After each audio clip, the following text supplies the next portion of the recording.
ici c'est votre royaume pour l'éternité. Boyeba ete tourment au bino boza kosibi pasi bino boza komona biso pe tokomona les mêmes pasi wana. Alors tobande kotambola siko na kata tinel wana. Et démon wana à cause de la présence du Seigneur o tozalaki na ye, les démons wana a s'éloigner à kindeki musika na biso. Et le Seigneur me parlait, le Seigneur me disait ceci. Alors lorsque moto azovivre na mokili apensaka comme si azali maître ya existence, maître ya vie na ye, alors que ngai nasalaka moto pour être dépendant. L'homme n'a pas été créé pour être indépendant, mais jusqu'à ce que le diable ayaki corrompre mokili mpona komema bato na chemin ya indépendance. Alors il dit à mon peuple que vous avez été créé pour dépendre à ma volonté. Et plus le Seigneur me parlait, tu es comme quelque part, tant on m'a dit, le coup les a dit dans ma prison de supplice, mon pandi nango, tu es comme quelque part, tu es comme on a, et ça là qui n'a porté, il m'a comme une forme circulaire. Les colonnes yango, bah comme une chambre de condamnés sexuels. Nde sika wana to ekokoma de momo ko avandaki liboso ya porte wana na apparition na biso na Seigneur ayekozwa na fuite akimi siko esika yango porte yango ezalaki na forme moko circulaire, ezalaki na état moko délabré, ezalaki vraiment ya kobeba enzuluka, ezalaki tellement rouillé. Et le Seigneur me dira que ezali awa nde sengeli tokota mpona kotala ba âme oyo bazali na kati na esika oyo. Je suis très étonné na komona ete oyo bazali kokommettre baacte wana bakoki kose retrouver na esika wana. 1 Corinthiens chapitre 6. Voilà, je prends le verset 9. Je prends d'abord verset 8. Mais non, c'est au contraire vous qui commettez de l'injustice et dépouillez les autres, et ce sont vos frères que vous traitez ainsi. Ne savez-vous pas que quiconque pratique l'injustice n'aura aucune part au royaume de Dieu? Ne vous y trompez pas. Il n'y a point de part dans l'héritage de ce royaume pour les débauchés, les idolâtres, les adultères, les perverses, les homosexuels, ni pour les voleurs, les avares, pas plus que pour les ivrognes et les calomniateurs ou les malhonnêtes. Voilà ce que vous étiez certains d'entre vous, mais vous avez été lavés, vous avez été purifiés du péché, vous avez été déclarés justes au nom du Seigneur Jésus-Christ et par l'Esprit de notre Dieu. Amen. Alors la Bible dit que ne savez-vous pas que les injustes, les infidèles, les adultères, les débauchés n'ont aucune part dans le royaume du Seigneur. Et le Seigneur Jésus me dira que Awande Sengeli Tokota. Alors tant que ce comment il vous soit partout, comment on a décret à tourment, alors que le Seigneur aussi répétait que Nasala qui est Sika Oyo pour la motote et ce jour-là porte one et Fumwamaki Neto Ikokota. Et alors ouverture à portail wana porte moi ezali na forme circulaire na taille na muta 1 mètre nandambo nazali et le Seigneur qui semble être peut-être 2 mètres pour qu'on traverser jamais porte wana, mais à cause de la gloire et de sa magnificence malgré portail wana va de apparaître comme obstacle pour nous, mais tu es qui kokota na porte wana to se retrouver qui na kati. Alors, lorsque tu se retrouves dans la kati ya prison wana, nazalaki komona moto ezalaki kopela de partout, des éclairs ezalaki kopeta bakaki ezalaki kopela, tu es se retrouver dans la kati ya section d'horreur wana na niveau moko impossible, koyoka kolela des milliers de âmes bazalaki kolela na kati ya lieu de tourment wana, bazalaki kolela bakolela ya batu ya lolenge nyonso. Je dirais à mes frères chrétiens et à mes sœurs, n'allez pas en enfer. Acceptez Jésus-Christ tant qu'aux en attend, tant qu'aux vivre encore. Sur la terre étant des hommes, Toria qui kakapona pour préparer chemin à bisso. Mokili ezali lieu de préparation, ezali lieu de jouissance, ezali lieu de bonheur, ezali lieu de choix, mais ezali endroit de préparation. Nous devons préparer la route, nous devons préparer les chemins pour hériter le royaume des cieux. Dans ces lieux de tourment, de milliers de âmes, alors tu vas comment on a des sortes de démons, bazaki lokola belilingi. babande kotambola dans l'espace babande ko se bloquer na ba amo bazalaki na kati ya lieu de tourment wana. Mais je ne voyais absolument personne. Des laves étaient partout. Et na kati ya ba lave wana mito bande koyoka kolela ya bato. Alors ba démon bazalaki lokola bililingi bazalaki ko survoler dans l'espace bazoloba bo sepela bokontina bino libela na libela yango bosepela bokonzi ya libela na libela mpona bino yango réjouissez-vous royaume na bino yango. Alors na ntango wana tellement que je ne voyais personne, alors j'étais toujours avec le Seigneur et le Seigneur maintenant bandi koloba na ngai na bandi kotuna na likolo bato yango bazolela bato yango baza wapi alobi bato wana bazali na kati ya balave. Mais avant tokende kovisite bango na totala d'abord tableau ezali kolakisa bacrime oyo bato wana bakomonaki na mokili ayebisi ngai ete etonga na ngai esengeli babongisa bavoi na bango esengeli baappartenir epai na ngai. Et quand le Seigneur me parlait toyekomona sikoyo lokola porte wana ezalaki lokola ouvrant ntango efungwami na mopanzi ya porte wana ezalaki na tableau. Alors na tableau wana nde bakomaki bacrime nyonso bato wana bakometaki na mokili mpo baya kose retrouve na kati ya esika wana ya tourment. Nde toki kotanga liste de deli wana bakomaki boye cause ya bakondane sexuel oyo ememaki bato na kati ya esika wana baoyo nyonso bazalaki kondane na makambo etali sexe. Première chose bakomi boye balobi tous ceux qui ont commis des rapports sexuels dans leur songe ezalaki tourment ya liboso bato basalaki barapport sexuel na nzela ya bandoto na bango. Deuxième baoyo nyonso basala barapport sexuel na nzela ya makanisi na bango. Troisième baoyo nyonso basala barapport sexuel na nzela ya misu na bango.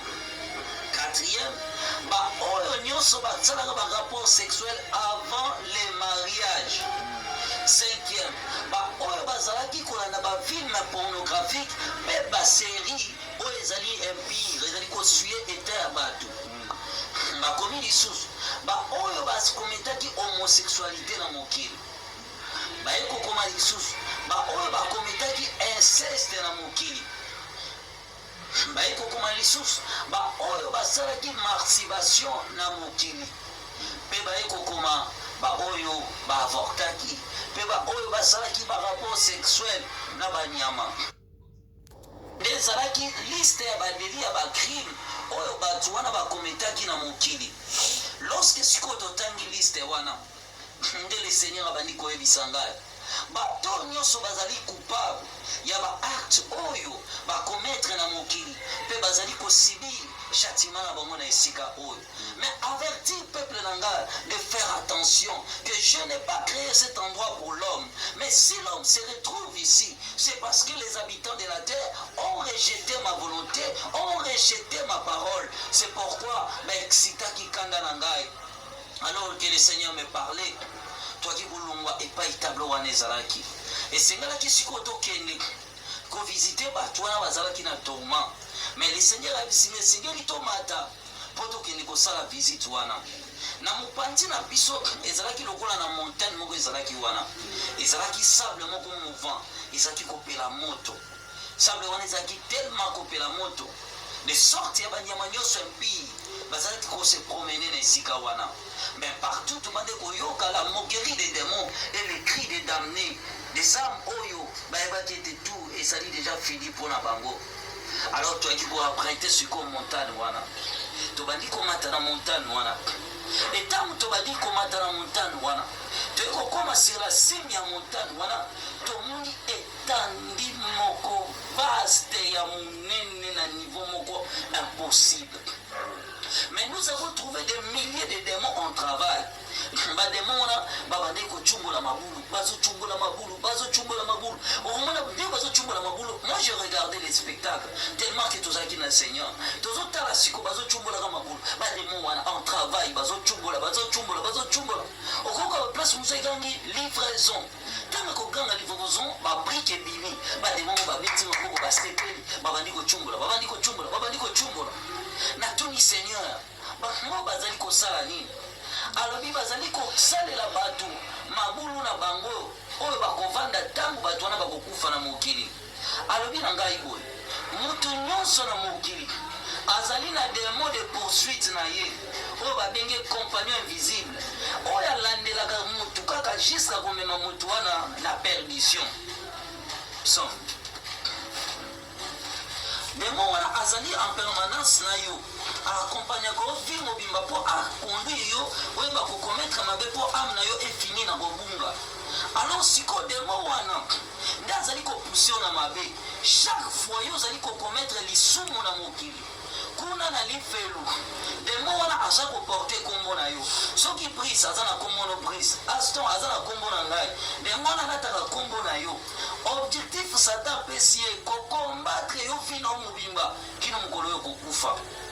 Démon wana nde objectif na ye yango wana chaque lisumu oyo okobanda kokometre na mokili démon wana akobanda kocreuser force de tourment na yo na kati ya enfer. Alors démon wana sikoyo ndenge ozosala liso ozotindela ye babrike mpo ya salelo fausse mais yesu ayebisi nga lisumu nyonso oza kokometre na mokili ezali libulu oyo oza kocumbwa na lifelo. Psaume chapitre 11.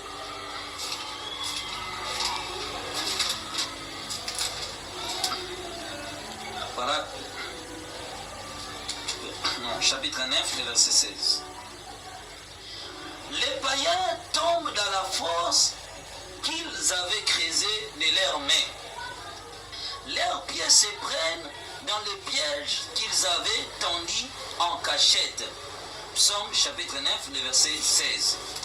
Le même psaume chapitre 7 encore, nous prenons au verset 15 à 16. Il conçoit de méfaits, porte à son sein les crimes.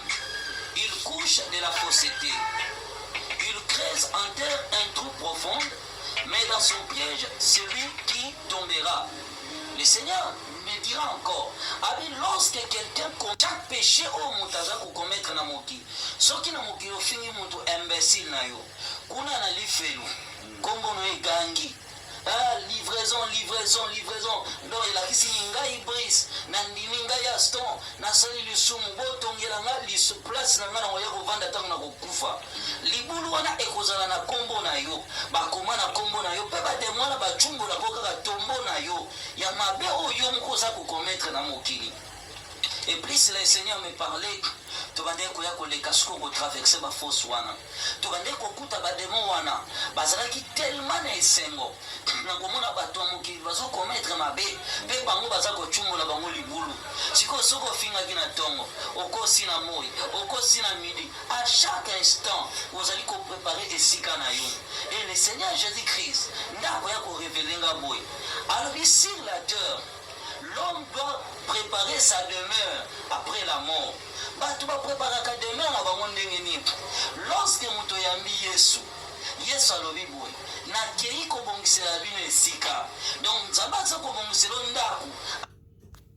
Quartier esika oyo kovanda tango yo ndimi Yesu Masia osombi lokola esika na yo kovanda après liwa na koyamba Yesu siko bato baboyi koyamba Yesu na mokili bazali ko persister na masumu pe kosala mabe bato wana basombaka siko demeure na bango ndenge bato musumu na mbongo na mokili na pesa exemple ya mokili ndenge ezalaka omwa mutazala mbongo akenda na cimetière asomba de esika o bakokunda ye na famille na ye ndenge pe lisumu ndenge tosalaka masumu na mokili kuna tokendaka deya kosomba mabulu na biso nasombi libulu na nga oyo batongelaka nga deja oyo ekozala kaka tourment oyo etalinga moko epai onga na kokende kosibi châtiment mpe souffrance na nga après la mort. Et c'est comme ça maintenant kende tokutaki bademon wana en travail bazocumbola mabulu bademon abande kocreuser bafosse tobande kotambola na kati ya bamabulu wana. Alors que tu as rendre visite, tu es kokuta na libulu moko, tokuti libulu ngo ezaki ya kubukana. De bon moko afandi likolo nango, libulu ngo bakanga ngo ba chaîne. Pe de mon afandi likolo zaki tellement furieux. Abande koloba te. Na tuni Yesu pourquoi ba fausse nyazo mabulu nyonso. Ezali bien construit, ezali kitoko. Pona nini ko ezali ya kubukana. Pe de moi afandi likolo zaki ya kosilika pourquoi? Le Seigneur me dira ceci. Le propriétaire de la fosse, lorsqu'il était sur la terre, azaki ko commettre mabe, asalaki masumu ya ndenge na ndenge. Mais un un jour le Messie là a décidé la vie na ye ya koyamba Yesu na bomo na ye aki ko se repentir. Romains chapitre 8 verset 1, il n'y a donc maintenant aucune condamnation pour ceux qui sont en Jésus-Christ, alors que sa place était creusée en enfer. Mais une fois qu'il a compris que je mal fait, na tamboli mabe na mokili, na commettre babi na mokili, aya kopesa bomo na Yesu, c'est pourquoi libulu na ye ezalaki détruit, azali sous na demeure na lieu de tourment. Et c'est comme ça nde tokoya koleka fosu wana esengelaki tokontinue visite na biso siko lokola tokomaki na plaine wana epai mabulu wana ezalaki le seigneur alobi nanga tolongwa tobanda kozwa lokola chemin ya descente nde tobande kokita siko place moko tolongwe na ngomba wana koto wana ezalaki lokola plaine tobandi kokita ntango tozokita tozose dirige vers balave de feu wana esika moto ezali kopela esika moto tozoka siko kolela ya bato ezobima na se ya lave wana alors natuni Yesu bato mosiko bazolela baza wapi ayebisi ngai bazali na se ya lave nde kuna epai milimo ya bato wana ekangama dans la souffrance. Rien de bon esalaki na esika wana, tout était effrayant na kati ya place wana.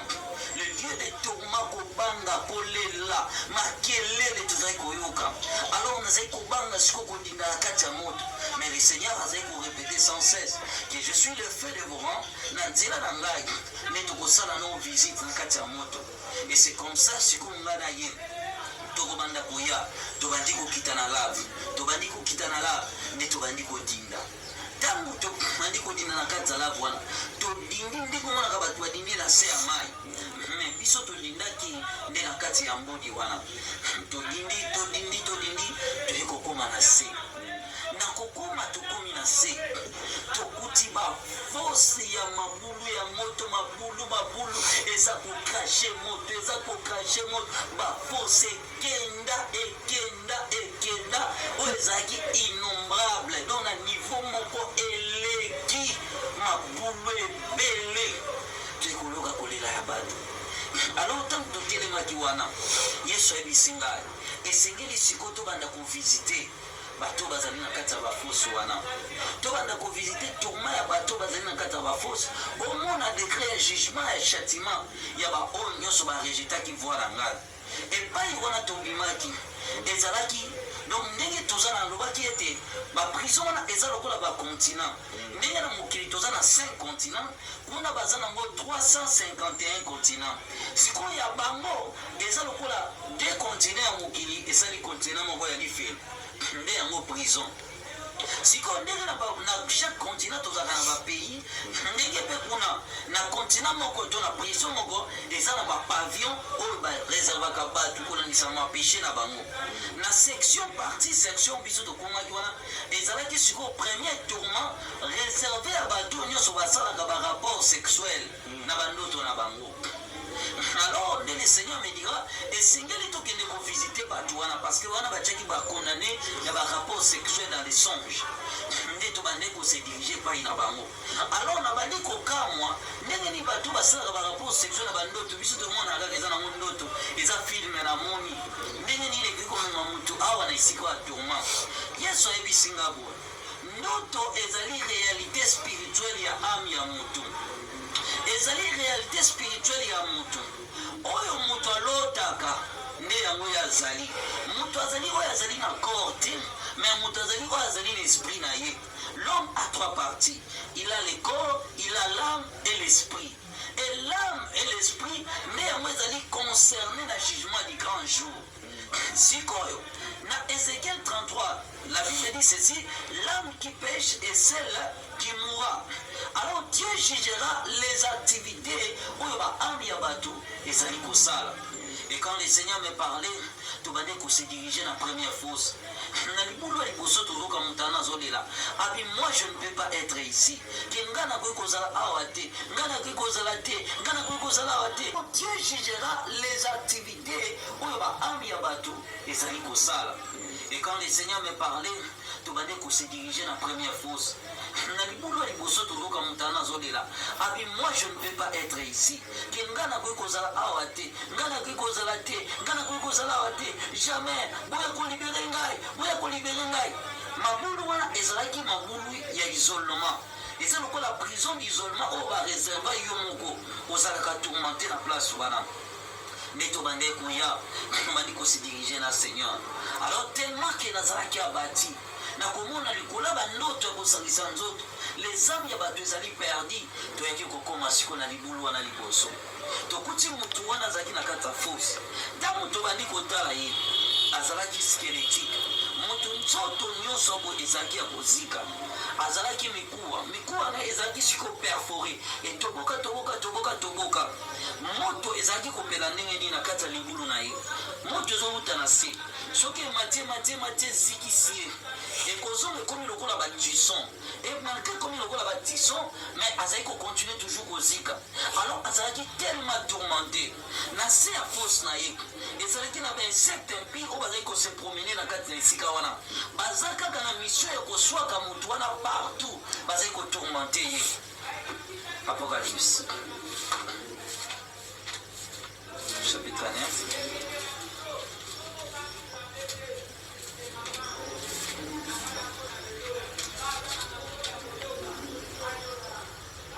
En ces jours-là, les hommes chercheront la mort, mais ils ne les trouveront point.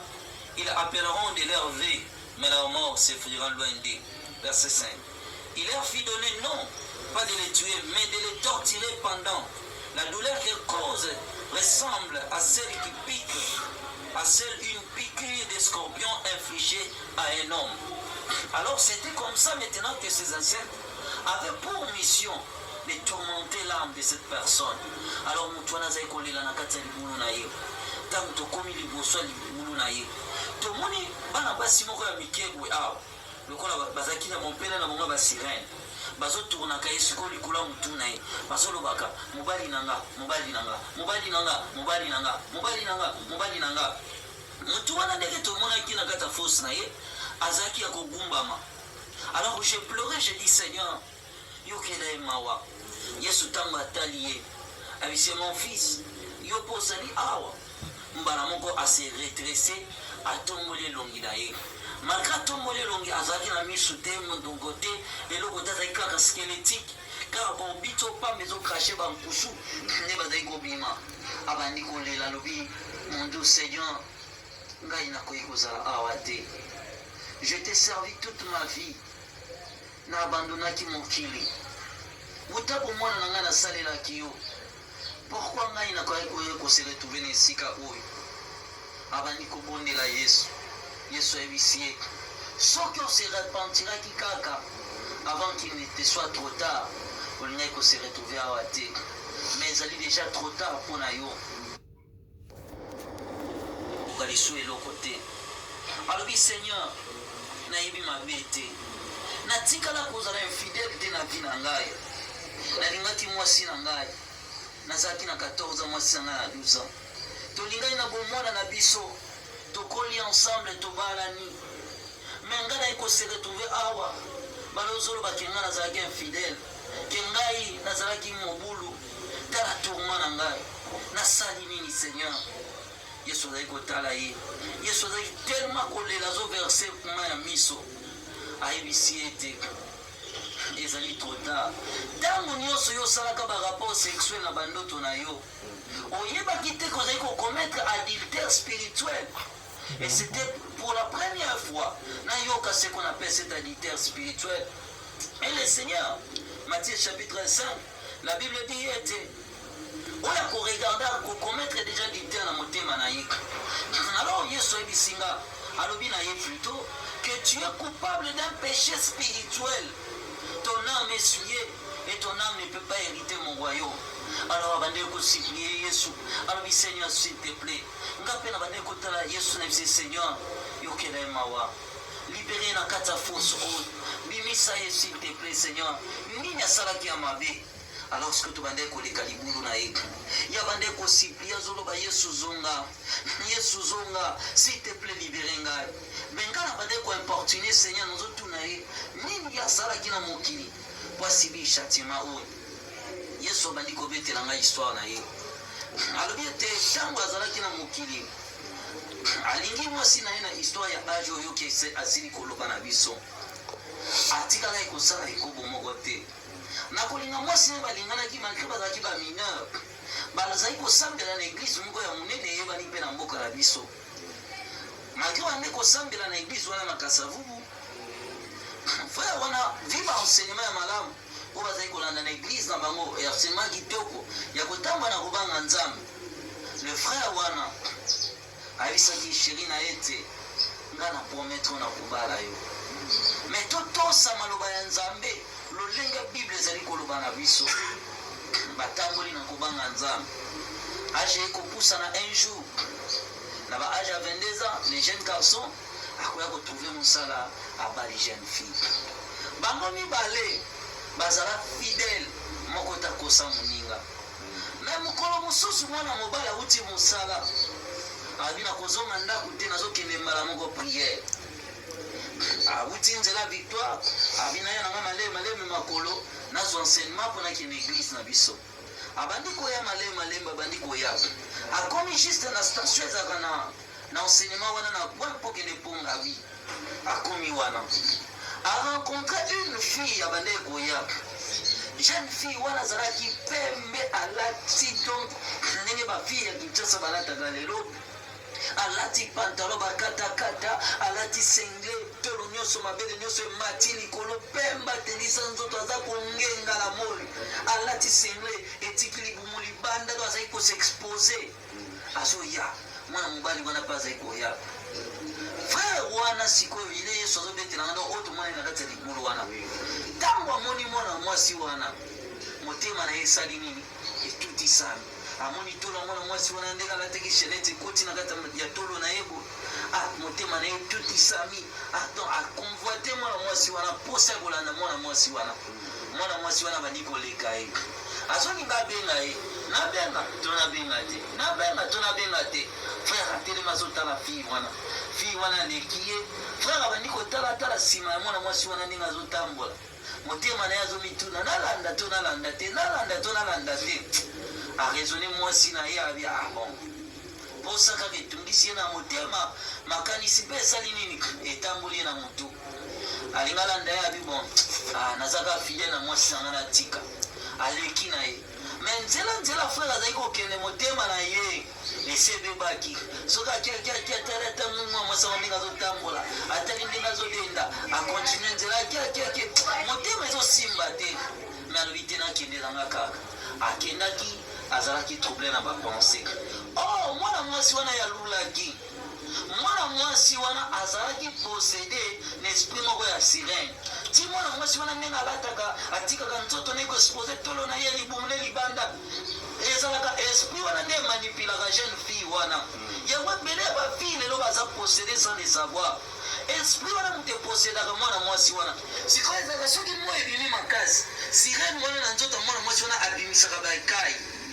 abimisi bekai le azwa mui sikoyo physiquement bato bakomona mwana mwasi wana azongenga azobimisa aspect moko ya makasi mwana mobali kokanisa azolula mwasi Job chapitre 32 verset 8 en réalité dans l'homme c'est l'esprit azalaki kolula nde molimo ezalaki na kati ya mwana mwasi wana mwana mobali wana akei nde yesu azoyebisanga siko sirene azali koposede fille wana aremarke ke mwana mobali wana akonvoite ye abi amoni etoile ya mwana mobali wana ki aza chrétien abi lokola aza chrétien akonvoite nga sirene wana abibi na kati ya mwana mwasi wana abandi kolanda mwana mobali wana mais lokola esprit wana eyaka facilement te sirene wana ake koluka famille ya mwana mobali wana ayebisi bango ete nga na sepeli na mwana bino mobali alulaki nga na nzela na ningi na bala ye lokola famille nyonso na mokili bazalaka na représentant na bango moko ndoki principal ya famille esprit alaki koluka ndoki principal ya famille ya mwana mobali wana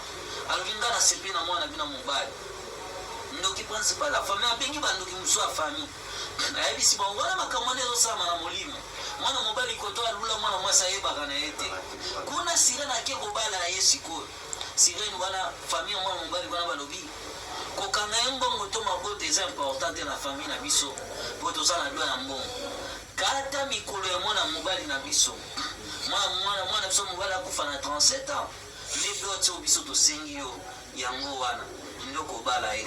Et c'est comme ça que Sirène wana kataki mikolo mwana mobali wana ake kobala mwana mobali wana Yesu abisinga na mokili akomi kolota bandoto tozosala barapport sexuel na mwasi alotaka yango akokende pa ya pasteur na église na yebisi bango ntango akoyebisa na église na bango mwana na église bapambeli ya na kombo na Yesu moto ya nzambe akozala 2-3 jours amwana basu bandoto wana te après mikolo akolota lisu ndoto wana mwana mobali wana akomi kolota bandoto wana mwasi moko talotaka pasi ebele asangisaka na bango nzoka nde Sirène wana ntango abimaka na ye na nzela ya ndoto amemaka baspermatozoïde na ye na mai baningani basirene baluli alobi mwana mobali moko tokutani na mokili nasepeli nde makasi ndenge na bali na famille na ye tokobotane mpe mai bato ebele balotaka bazobota na butu wana alotaki na memi bebe Sirène wana abitala basupermene eza kitoko akotisi yango na kati ya libumu na ye eboti mwana baningani basirene misato babi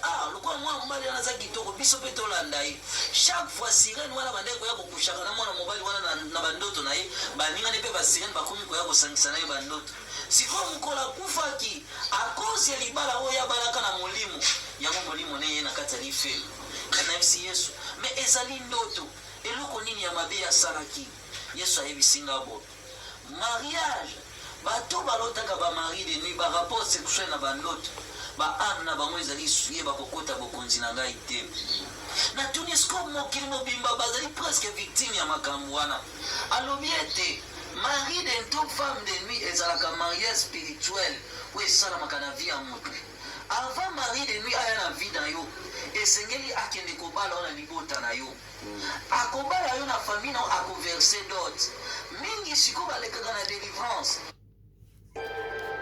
etikaka bango te. Pourquoi? Parce que mariage esalamaka na famille lokola balaka yo okoki koboya ye kaka boye te obenga na ye akende esengeli bato wana balekana oyo babengaka offrande de divorce. Objectif nango ezalaka nini? Koskata bacertificat ya bamariage spirituel mpo libala na yo na esprit wana esala nini ekufa. Nde bato mingi bazali victime ya bamariage wana spirituel soki baleki na destruction ya mariage spirituel wana te diable instituaka mariage wana mpona kosuye baame ya bato wana nyonso baza victime balotaka bandoto wana barapport sexuel baame na bango ezali condamné na baesprit wana deso. Il faut siko balekaka na délivrance na offrande de divorce mpe na kosenga purification ya makila ya Yesu nde à travers offrande de divorce ekokata mariage spirituel entre ye na esprit wana. Et ces jours-là, j'ai appris sur les mariages spirituels basés sur les femmes et maris. Voilà, merci beaucoup, merci fidèles téléspectateurs, chers chrétiens, alors, mais tout n'est pas parce que tout déjà, à ce cas, parti pour eux,